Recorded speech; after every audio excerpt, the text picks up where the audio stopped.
Selamat pagi tuan-tuan dan puan-puan. Hari ini kita akan buat senaman Jombah. Jom ikut saya. Ke sini, ke sana, ke sini, ke sana. Hilang 5 kilo. Assalamualaikum. Salam sejahtera. Bersama saya lagi Zaki Han dalam channel saya Zaki Han. Jangan lupa tekan butang subscribe, tekan loceng sekali untuk notifikasi awal video-video saya. Okey, jadi hari ini saya akan kongsi topik apa perbezaan senam aerobik dan gym. Jom kita tengok.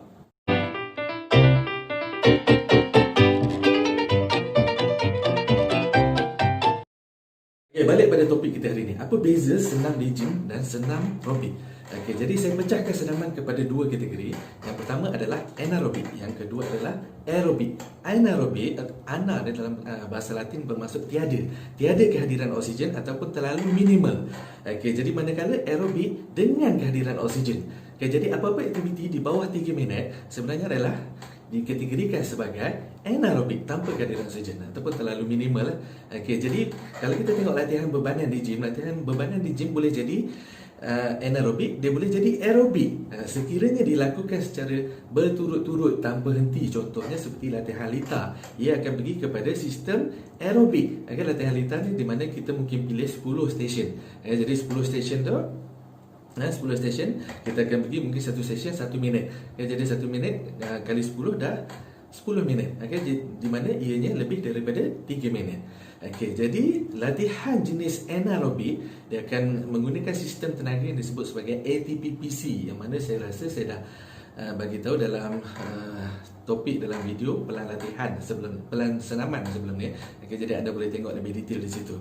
Dan dia akan pergi kepada glycolysis laju, kemudian kepada glycolysis perlahan. Okay, jadi manakala aerobik apabila dilakukan berterusan lebih daripada, kalau ikut kajian, lebih daripada 24 minit, tapi kebanyakan magazine, kebanyakan artikel dia akan tulis lebih daripada 20 minit. Okay, jadi lebih daripada 20 minit dia akan pergi kepada penggunaan lemak ataupun disebut sebagai lipolisis ataupun lipolysis. Okay, jadi proses lysis ni sebenarnya adalah pecah. Jadi glukolisis dia pecahkan glukol, lipolysis dia pecahkan lemak. Okay, jadi itu sedikitlah penerangan aerobik dan anaerobik. Jadi bagaimana untuk kita melakukan aerobik dan bagaimana untuk kita melakukan anaerobik? Senaman anaerobik tidak semestinya di gym. Ia boleh jadi juga senaman seperti sprinting, di taman dan sebagainya. Jadi jangan terikat dengan perkataan di gym sahaja. Jadi saya dah sampaikan, saya dah kongsikan sebenarnya bagaimana anda membentuk latihan di gym dalam topik pelan senaman. Jadi kalau sesiapa yang tertinggal boleh rujuk topik saya yang sebelum ini. Okey, jadi dengan melakukan anaerobik anda menghasilkan bahan buangan yang disebut sebagai asid laktik secara teorinya. Okey, masih lagi teori, di mana apabila kita melakukan senaman contohnya seperti kita buat push up. Bila kita buat push up ni kan, lama kelamaan kan kita akan rasa lenguh, letih dan sebagainya. Okay, teoretikalnya mengatakan bahawa itu adalah disebabkan pengumpulan asid laktik tersebut dan menyebabkan kita punya otot kita, kalau kita tengok teoretikalnya juga, dia bergerak melalui, dia ada actin myosin ni dia slide antara satu sama lain. Okay, jadi itulah teori bagaimana otot kita bergerak. Jadi asid laktik berkumpul menyebabkan pergerakan itu menjadi perlahan dan lama kelamaan ia semakin sukar untuk kita melakukan push up tersebut. Jadi kita dah susah, makin lama makin susah. Okey, jadi itu disebabkan pengumpulan asid laktik. Bagaimana kita nak kurangkan kesan asid laktik tersebut? Ada beberapa kaedah yang biasa kita gunakan. Antaranya seperti rehat, lepas tu kita masukkan kembali intake oksigen. Jadi kalau kita tengah sprinting tu kan, sampai di hujung kita pergi kepada kondisi yang disebut sebagai oxygen debt. Jadi kita sedut kembali oksigen untuk memecahkan, untuk menguraikan kembali asid laktik tersebut. Okey, itu salah satu kaedah. Yang kedua, kita buat stretching, buat regangan untuk pecahkan dia kembali. Jadi dua kaedah yang biasa kita guna pakailah untuk meredakan kehadiran asid laktik tersebut. Okey, manakala aerobik dia akan proses ni detail, dia akan pergi kepada Krebs cycle, yang mana saya rasa saya tak kongsikan dalam video kali ini. Video yang lebih detail saya akan kongsikan insya-Allah di masa hadapan. Okey, jadi aerobik apabila dilakukan secara berterusan dia akan pergi kepada bakar lemak. Akan tetapi anda kena ingat untuk bakar lemak bukan semata-mata berlari, bukan semata-mata kita membuang masa di dalam sistem latihan tersebut, di dalam latihan tersebut. Contohnya apabila kita melakukan senam aerobik. Jadi senam aerobik kalau kita menari sejam dan sebagainya, belum tentu dia bakar lemak. Sebab apa? Untuk memastikan bakar lemak, sebenarnya kita ada sistem, kita ada kaedah dah. Jadi anda kena ikut apa yang disebut sebagai, ada satu pekaji dia come out dengan nama dia Covenant. Dia come out dengan satu formula. Satu formula disebut sebagai Covenant formula. Jadi Covenant formula ni kalau untuk lelaki, kalau ikutkanlah, kalau untuk lelaki 220 tolak umur, anda akan dapat kita punya maksimum heart rate kita ketika umur itu. Jadi ketika baby, ketika bayi sebenarnya kita mencecah maksimum heart rate 220. Jadi meningkat usia semakin lama semakin turun. Jadi 220 tolak umur. Lepas tu tolak kadar nadi rehat kita.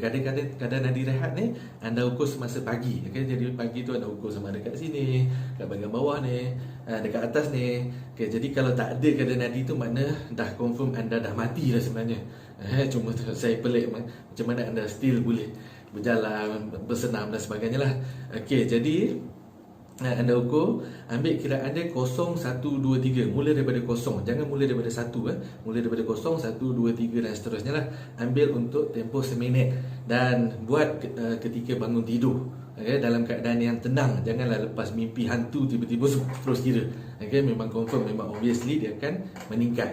Jadi bila anda dah kira resting heart rate, anda tolakkan, darabkan dengan percentage intensity. Percentage intensity saya letakkan dalam jadual. Jadi kalau anda nak bakar lemak, sebenarnya sasaran anda adalah sekitar 75% hingga 85%. Bergantung kepada school of thought yang anda ikut. Sebab ada setengah school of thought dia letak 70% untuk memudahkan kiraan. Jadi 70 hingga 80%. Lepas tu tambahkan kembali dengan resting heart rate yang anda tolak tadi. Tambahkan kembali, anda akan dapat satu julat. Julat rendah, julat tinggi. Heart rate yang sepatutnya anda capai untuk bakar lemak. Jadi bukan semata-mata anda berlari. Bila berlari, kadang-kadang heart rate itu menjadi lebih tinggi. Bila menjadi lebih tinggi, dia tidak akan pergi kepada zon yang disebut sebagai zon bakar lemak. Jadi tak guna, anda wasted, anda bakar kalori, anda shrink. Memang betul shrink. Sebab apa? Anda melakukan aktiviti fizikal yang menyebabkan pembakaran kalori, betul. Tapi dalam masa sama, anda tidak lean, anda tidak bakar lemak. Setakat shrink, lepas tu lama kelamaan anda akan ada flabby dan sebagainya, menyebabkan badan itu tak cantik. Jadi sepatutnya anda buat senaman aerobik ni dalam target zone yang anda sasarkan. Jadi kalau target untuk stamina, pergi kepada stamina. Ada perbezaan antara stamina dan endurance. Itu dua perbezaan tu. Mungkin tak ramai nampak, jadi semua sama kan antara stamina dan endurance. Stamina ni kita akan pergi lebih daripada 90% kalau ikut kebanyakan school of thought lah. Jadi saya ada letakkan satu school of thought sebagai rujukan anda, bagaimana anda mengira kadar nadi ni. Jadi ada beberapa kaedah bagaimana kita nak monitor adakah kita berada dalam kadar nadi yang sepatutnya. Jadi antara kaedahnya adalah apa yang disebut sebagai RPE talk test. Jadi rate of positive exertion. Kita akan buat test. Biasanya kalau saya sebagai coach, saya sebagai trainer, saya akan bercakap dengan klien saya yang sedang melakukan aktiviti aerobik. Jadi bila bercakap dengan dia, kalau dia dah bercakap, bila kita tanya dia, confirm, insyaAllah dia tak bakal lemak. Jadi itu cakap apa, intensiti latihan dia punya kadar nadi melebihi zon bakar lemak tersebut. Akan tetapi sekiranya dia boleh borak pula politik, gua tahu tak Tun Mahathir nak jadi PM lagi dan bla bla bla bla dan sebagainya, dia boleh borak dengan tenang. Ada kemungkinan juga kadar nadi latihan itu terlalu rendah, terlalu santai. Jadi talk test ini tak berapa tepat, tapi boleh dijadikan guideline untuk mereka yang mungkin tak mampu untuk mendapatkan equipment lain. Ada beberapa kaedah tradisional. Kaedah tradisional anda kena kira. Maknanya setiap 5 minit berlari, anda kira kadar nadi anda. Jadi mungkin 60 saat tu kita bahagikan kepada 10, dapat 6 saat. Jadi kira untuk tempoh 6 saat, adakah berada dalam kadar nadi latihan yang kita sasarkan. Kaedah tradisional ni bagi saya agak tak praktikal lah. Kalau dalam larian mungkin kita boleh buat. Akan tapi cuba bayangkan tengah berenang. Bila berenang tu adakah kita tiba-tiba kita kira. Jadi agak pelik lah. Boleh tapi agak pelik. Jadi ada kaedah yang lebih baik. Anda boleh gunakan jam heart rate monitor, okay, ataupun HRM. HRM tu bukan haram, heart rate monitor. Jadi ada pelbagai jenis brand kat dalam market. Okay, jadi brand-brand mahal seperti Polar tak berapa mahal lah, kira medium price. Okay, lepas tu kita ada Sunto, kita ada Buto, macam-macam brand, macam-macam jenama yang ada kat luar sana. Okay, jadi bergantung kepada bajet yang anda ada, okay, peruntukan yang anda ada. Saya galakkan lah anda dapatkan. Jadi bila pakai jam tu, anda boleh set dah dia punya upper range berapa, dia punya lower range berapa. Saya pernah ada jam tu, lepas tu dah hilang, tak ke mana. Saya pun jarang pakai, saya tak gunakan benda tu. Tapi lebih baik sebenarnya anda menggunakan jam tersebut untuk monitor adakah anda berada pada sasaran yang diletakkan, iaitu zon bakar lemak tersebut. Okey, jadi ada jam yang murah sebenarnya daripada China yang boleh dapat dengan harga RM30 dan sebagainya. Pun boleh nak dapatkan, cuma accuracy dia mungkin berkurang sedikit lah. Okey, jadi kalau dapatkan jam heart rate monitor tu, dapatkan yang ada menggunakan strap di dada. Jadi jangan dapatkan yang hanya letak di tangan. Bila letak di tangan ni tak berapa accurate, tak berapa tepat. Okay, jadi dapatkan yang ada strap sekali. Okay, jadi saya tak jual heart rate monitor ke apa ke. Anda boleh cari sendiri di pasaran-pasaran di luar sana. Okay, jadi bagaimana pula dengan senam aerobik? Senam aerobik ia merupakan satu jenis aerobic type of exercise. Jadi senam aerobik tak kira lah dalam bentuk apa yang anda buat. Mungkin sebab kita ada macam-macam jenama dekat dalam market ni.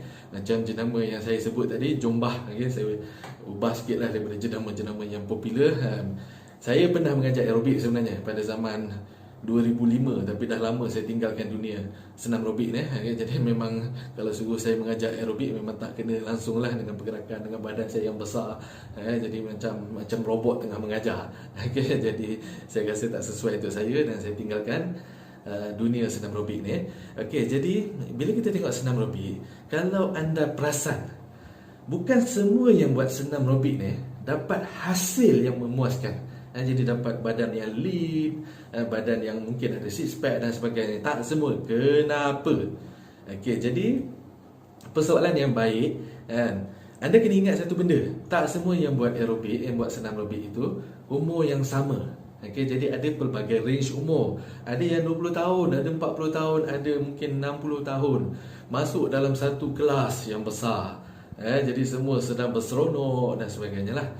Jadi ada yang dapat hasil disebabkan beat lagu yang digunakan sesuai untuk peringkat umurnya. Disebabkan itulah kalau boleh senam aerobik ni kena cari kelas yang bersesuaian dengan kita. Bukan main bedak semua kelas kita masuk. Kita tengok kelas ni seronok kita masuk, belum tentu anda dapat hasil yang anda sasarkan. Jadi anda cari kelas, dia kebiasaannya dia akan tulis ini kelas untuk beginner, ini kelas untuk advance, intermediate dan sebagainya. Jadi daripada situ dia akan susun beat lagu dia. Ada menggunakan beat 55, ada menggunakan beat 90, ada 130 kalau lagu-lagu laju tu. Jadi pilih yang mana yang bersesuaian dengan anda. Jadi kalau anda nak menggunakan jenis senam aerobik untuk bakar lemak, go ahead, tak ada masalah, go ahead. Ianya satu aktiviti yang seronok. Even pengasas Zumba mengatakan Zumba ini bukan senaman tapi lebih kepada aktiviti yang menyeronokkan. Jadi ramai yang sertai senam aerobik dan sebagainya adalah demi kegembiraan. Jadi bila masuk tu dia dapat menari, dia dapat dalam masa sama dia bakar kalori. Betul, ia bakar kalori, tapi belum tentu ia bakar lemak. Itu lagi perbezaan menarik antara aerobik dan anaerobik. Apabila kita melakukan satu senaman aerobik, saya pergi kepada aerobik dulu. Jadi bila melakukan senaman aerobik di mana lebih daripada 3 minit, jadi akan ada sedikit peningkatan metabolisme. Jadi mungkin metabolisme asal dia mungkin 2000, jadi dia akan meningkat mungkin jadi 2050 ketika kita melakukan aktiviti tersebut. Bila masuk lagu yang terakhir, mungkin lagu City dan sebagainya, lagu yang mendayu-dayu, bila buat senam aerobik biasalah lagu semua macam tu kan, gemal-gemalai bila hujung. Jadi lagu dikatakan lagu cool down. Jadi bila masuk lagu cool down, dia akan turunkan, dia akan rendahkan kembali peningkatan metabolisme itu kembali kepada asal, iaitu mungkin 2000 kalau kita kira 2000 tadi itulah. Manakala senaman anaerobik, senaman anaerobik macam saya kata tak semestinya senaman di gym, akan tetapi kalau anda buat jenis-jenis seperti Zabata tu tak pernah dengar tak? Okey, kalau Tabata reka, Zabata Zaki reka guna kasut bata. Okey. Okey, jadi jenis yang 4 minit yang tak lama. Kalau Tabata original dia sebenarnya 4 minit. Tabata yang dalam market yang sampai sejam tu semua fake Tabata, tu bukan Tabata yang original. Okey, jadi jangan tertipu dengan perkataan Tabata tu. Okey, jadi balik kepada tu, Tabata original dia buat senaman dia 4 minit. 4 minit walaupun lebih daripada 3 minit yang kita kata tadi tu, akan tetapi dia dikategorikan sebagai senaman anaerobik. Kalau kita buat senaman high intensity yang tanpa rehat, yang menyebabkan heart rate tu tinggi, dia akan pergi kepada stamina. Macam saya kata tadi, dia akan pergi kepada stamina. Jadi dia tidak pergi kepada sistem bakar lemak, walaupun kita sasarkan bakar lemak. Akan tetapi dia ada kelebihan dia. Okay, kelebihan dia bila kita melakukan senaman berintensiti tinggi, seperti mungkin kita buat burpees dan sebagainya, kelebihannya adalah dia akan ada peningkatan metabolism semasa kita melakukan aktiviti tersebut. Okey, mungkin daripada 2000 tadi tu, dia mungkin jadi 2050 juga, ataupun mungkin jadi 2100 disebabkan intensity tu tinggi, jadi peningkatan tu lebih tinggi. Jadi bila 2100, dia tak ada lagu Siti kat ujung, dia tak ada lagu mendayu-dayu kat ujung tu. Jadi dia terus terbaring, letih, memang sangat-sangat letih. Kalau kita buat jenis latihan seperti crossfit, dia sangat letih. Bila kita buat, walaupun tak panjang, mungkin 15 minit, sampai ke ujung tu dah terbaring. Cukup, surrender, itu sahaja. Dia tidak terus turun, peningkatan metabolism tu tak terus turun. Dia akan ambil masa, mungkin mencecah sehingga 36 jam selepas latihan.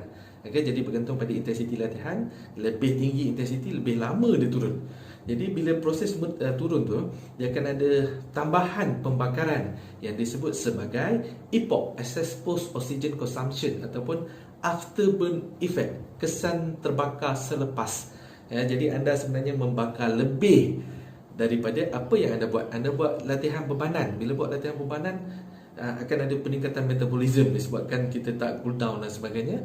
Peningkatan metabolism tu mungkin boleh mencecah 3 hingga 4 jam. Jadi kalau anda perasan setiap kali buat latihan bebanan, anda rasa lapar selepas latihan. Itu disebabkan peningkatan. Badan anda boleh bakar kalori itu lebih. Jangan bila kita rasa lapar, turun bawah kedai mamak, mi goreng. Itu yang tak betul. Jadi makanan still kena pilih makanan yang baik kalau anda sasarkan untuk bakar lemak. Jadi kat sini, peningkatan metabolism tambahan ini, ataupun EPOC, Excess Post Oxygen Consumption, ataupun afterburn effect ini, dia membakar lebihan kalori, akan tetapi bukan jaminan ianya membakar lemak. Ianya boleh jadi lemak, ianya boleh jadi otot, ianya boleh jadi kalori apa yang kita makan. Berlebihan tu dia akan bakar. Jadi tak semestinya bakar lemak. Kalau anda buat burpees, tak semestinya anda bakar lemak. Silat-silat yang bakar tu adalah otot anda. Memang anda akan shrink. Bila buat high intensity training, anda lebih cepat shrink. Tapi lama kelamaan mungkin yang hilang pun otot dan sebagainya. Jadi nasihat saya, combinekan, campurkan latihan. Jangan hanya fokus kepada satu jenis latihan. Ada setengah tu kalau buat senam aerobik, dia buat senam aerobik saja sampai ke sudah. Jadi bila buat senam aerobik, dia tak ada conditioning. Bila tak ada conditioning kepada otot tersebut, dia tidak develop, tak bentuk otot-otot. Especially kalau perempuan, dia nak pinggul yang cantik, nak punggung yang cantik. Jadi dia tak buat squat dan sebagainya kan. Jadi menyebabkan badan dia turun sehalus-halus yang boleh. Jadilah macam minah-minah Korea yang disasarkan. Saya tak tahulah, selera orang mungkin berbeza. Saya jenis tak minat yang jenis Korea dan sebagainya. Saya minat yang betul ada curve cantik. Saya rasa kebanyakan lelaki sebegitu. Sebab saya biasa buat pesan pada perempuan, kami lelaki ni bukan anjing. Kami tak minat tulang, tapi kami minat body shape yang cantik. Jadi macam saya katalah, ianya masih subjektif. Ada juga lelaki yang minat perempuan yang berisi, yang gemuk dan sebagainya. Jadi subjektif. Cuma saya lebih mempromosikan gaya hidup sihat. Jadi saya tak promote kehidupan suka badan yang besar dan sebagainya. Jadi itulah perbezaan yang kita boleh nampak, perbezaan besar antara aerobik dan anaerobik. Combinekan, pastikan anda buat semua. Jadi bila buat semua, anda akan dapat hasil yang anda suka. Dan kalau anda nak hasil tu cantik, badan tu lean dan sebagainya, sistem latihan tu kena betul. Jadi anda kena susun jadual latihan anda. Kalau sesiapa yang ketinggalan, ikuti, cari video saya. Nama video tu adalah Pelan Senaman. Okey, jadi itu sahaja daripada saya untuk video kali ini. Jangan lupa tekan butang subscribe, tekan loceng tu sekali untuk notifikasi awal video-video saya. Okey, jadi saya ucapkan terima kasih pada anda yang sentiasa menyokong saya untuk saya menghasilkan video-video saya. Okey, jadi assalamualaikum.